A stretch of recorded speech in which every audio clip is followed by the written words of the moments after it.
اعوذ بالله من الشیطان الرجیم بسم الله الرحمن الرحیم.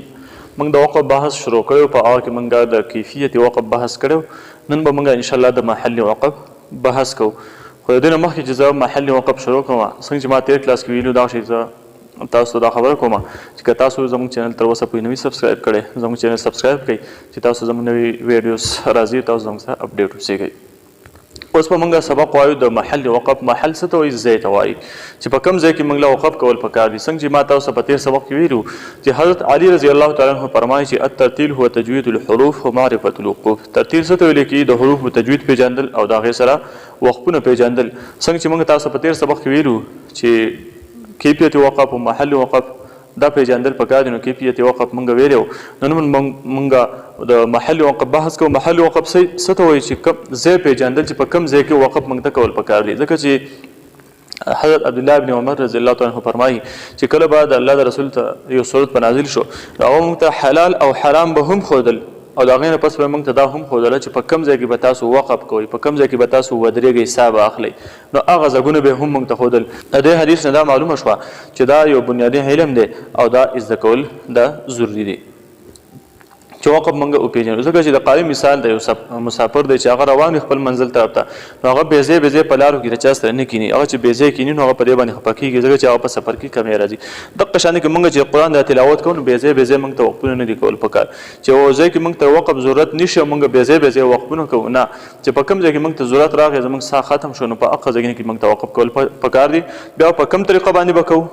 دغه طریقه موږ په تیر کلاس کې ښودلو هغې ته کیفیت وقف ویل کېږي.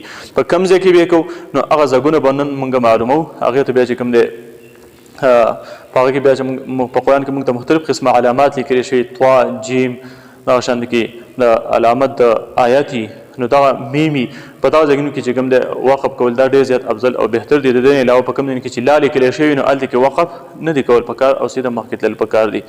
البته د وقف په هغه ځایونو کې وقف کول پکار دي چې په کوم ځای کې موږ ته علامت وقف موجود وي. چې علامت وقف نه وي موجود نو بیا په هغه ځای کې وقف نه دی کول پکار. ځکه چې بیا بې ځای وقف کېږي چې بې ځای وقف وشو او مخکې بیا ذهن بیا په معنی کې فرق راځي نو بیا به څه کوو موږ اعاده به کوو واپس په یو څو ټکي یو ځای کولو د کلمې سره او بیا به واپس همدغه کلمه ووایو. نو راځئ چې موږ د کیفیت وقف د محل وقف اقسام وپېژنو چې په دې کې زموږ سره څو اقسام جوړېږي. نمبر 1 زموږ سره دی تام وقف تام. په داسې ځای باندې وقف کول چې د مابعد سره نه لفظي تعلق وي او نه معنوي تعلق وي دې ته وقف تام ویل کېږي. لکه موږ اولې سپاره شروع کړه اولئک هم المفلحون پورې موږ ووایو نو دا د مؤمنانو صفات د دې ځایونو پورې دی ختم شو. نو دلته کې الفاظ هم ختم شو او د مؤمنانو صفات هم ختم شو. الله تعالی رزلټ او نتیجه واوروله چې دا خلک کامیاب دي.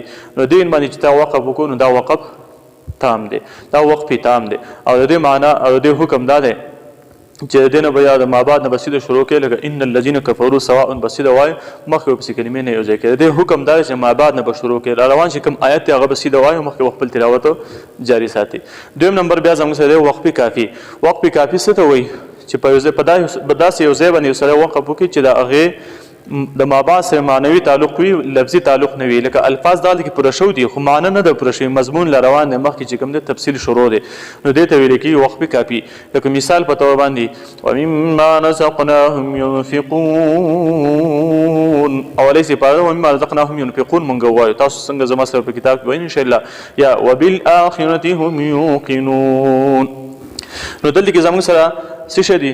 الفاظ خو پوره شوي دي خو معنا او مضمون زموږ سره نه دی پوره. ځکه چې مضمون خو روان دی د هغه اولئک هم المفلحون پورې چې کوم د مؤمنانو صفات دي هغه ذکر کېږي نو مضمون لا پوره نه دی. نو په داسې ځایونو باندې وقف کول دا زموږ سره دی وقفي کافي. د دې حکم همدا دی چې دلته کې الفاظ پوره شوي دي نو د مابعد نه به شروع کړي د آینده چې کوم آیت دی هغه به سیده شروع کړي او مخکې به خپل تلاوت جاري ساتي. بیا زموږ سره دی وقف حسن. وقف حسن دی ته ویل کېږي چې کله د مابعد سره لفظي او معنوي تعلق وي خو په معنی کې فرق نه پرېوځي. دا خبره یاده کړه په داسې ځای باندې وقف کول چې د مابعد سره معنوي او لفظي تعلق دواړه وي البته په معنی باندې اثر نه پرېوځي معنی نه خرابېږي په معنی کې څه فرق نه راځي نو دې ته ویل کېږي وقف حسن. لکه مثال په طور باندې تاسو به زما سره ونیو په کتاب کې الحمدلله په دې باندې وقف وکړئ یا رب العالمین رب العالمین باندې وقف وکړي نو دا زموږ سره شو وقفي حسن شو زموږ سره. نو په الحمدلله باندې وقف کول یا چې په رب العالمین باندې وقف کول دا زموږ سره وقف حسن شو. دې حکم دار چې آیت منځ لکه الحمدلله رب العالمین دا مکمل یو آیت ته کنه. نو الحمدلله باندې تا وقف وکړو نو بیا واپس د الحمدلله وایو رب العالمین بو سره یو ځکه دې حکم داسې. دویم حکم د دې دا دی چې کپرس کته د آیت په اخیر باندې وقف وکړو نو بیا مخکې آیت شروع کې او اعاده به نکې اعاده به نکې. په اخر کې زموږ سره راځي وقف قبیح. وقف قبیح څه ته وایي؟ په دا ځای باندې وقف کول چې د هغې د مباح سره لفظي او معنوي دواړه تعلق وي، یعنی معنا د هغې سره خرابېږي، الفاظ چې کوم د هغه نیمګړي کېږي، نو د په دا ځای باندې وقف کول دا نه دي پکار. او د حکم دا چې دا به واپس دغه د مخکې نه به شروع کړي، واپس په دغه کوم الفاظ دي چې ویلي دا به واپس وایي، یعنی یو څو دوه درې الفاظ به شاته لاړ شي بیرته او بیا به دغه الفاظ ورسره یو ځای کې مخکې به لاړ شي، ځکه چې بې ځایه وقف شوی چې بې ځایه وقف زموږ ختم شي، زموږ هغه الفاظ بیرته یو ځای شي، معنا صحیح جوړ شي. لکه مثال په توګه باندې یا ایها الذین آمنوا لا تقربوا الصلاة، په دې ځای باندې وقف کول دا زموږ سره وقف قبیح. نو دې حکم دا چې دا ناجایز دی او د ما بعد نه چې کوم دی موږ ته شروع کول پکار دي. الله تعالی دې سبق ته زده کړي د عمل کولو توفیق را نصیب کی. واخر دعوانا ان الحمد لله رب العالمین. ازیشی حضر وکړو. اعوذ بالله من الشیطان الرجیم بسم الله الرحمن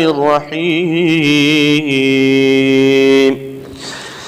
يا أيها الناس كلوا مما في الأرض حلالا طيبا ولا تتبعوا خطوات الشيطان إنه لكم عدو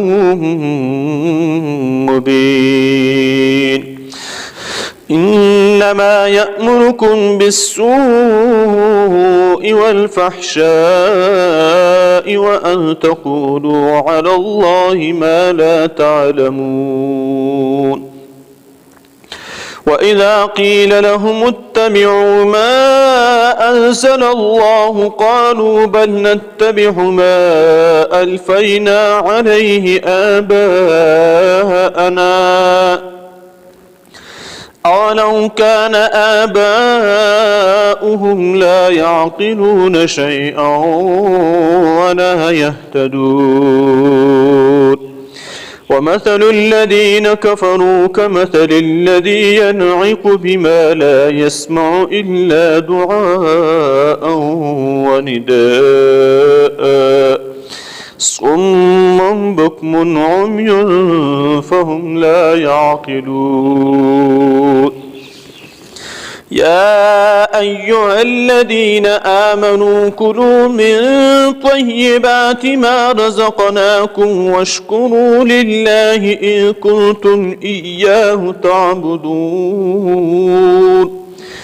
إنما حرم عليكم الميتة والدم ولحم الخنزير وما أهل به لغير الله فمن استر غير باغ ولا عاد فلا إثم عليه إن الله غفور رحيم. إن الذين يكتمون ما أنزل الله من الكتاب ويشترون به ثمنا قليلا. لازم نوقف قبيح شو بزي وقف شو إذا وقف قبيح چې بزي داسې چې علامات وقف نه ما باسه لفظي معنوي دواړه تعلق شته او دا کوم تنوین د دما الف ته بدل کړه دا وقف بالابدال شو. دا به څنګه کو اعاده به څنګه کو داسې به کو ويشترون به ثمنا قليلا أولئك ما يأكلون في بطونهم إلا النار ولا يكلمهم الله يوم القيامة. ندام به زه وقف شو سبق الفاظ بشاته او سيوزه کو دې اعاده ولیکي نو واپس پس دا کلمې وایو معنی پوره کی. ولا يكلمهم الله يوم القيامة ولا يزكيهم ولهم عذاب أليم. أولئك الذين اشتروا الضلالة بالهدى والعذاب بالمغفرة تاما هات بدل کا وقف بالابدال شو. فما اسمرهم على النار ذلك بأن الله نزل الكتاب بالحق وإن الذين اختلفوا في الكتاب لفي شقاق بعيد. ذلك ذاك ولا زبد الف ما دبر برده بأن الله همزة قطعين مشارك غناه لا نمبا قطوايو نزل الكتاب نزل الك إظهاري قمري وشو دا سبق منتي كلاسون كبير إن شاء الله تاسو بيادي كتاب كي ألف مدى كلا زبد الف ما دبر برده بالحق كي إظهاري قمري وشو أو وقب كان أعلى درجة خلق لكيجي وإنك نون مشارك غناه الذي كبا يا مدى نختلفوا وإن الذين اختلفوا کی واو مدہ فی الكتاب فی الک اظہار قمری کتاب کی مدی اصلی لفی کی یای مدہ شقا کی الف مدہ قم کی اقلاب بعی کی یای مدہ اور دال کی قلقلہ. اللہ تعالی دے ازدہ کی عمل توفیق را نصیب کی. وآخر دعوانا ان الحمد للہ رب العالمین.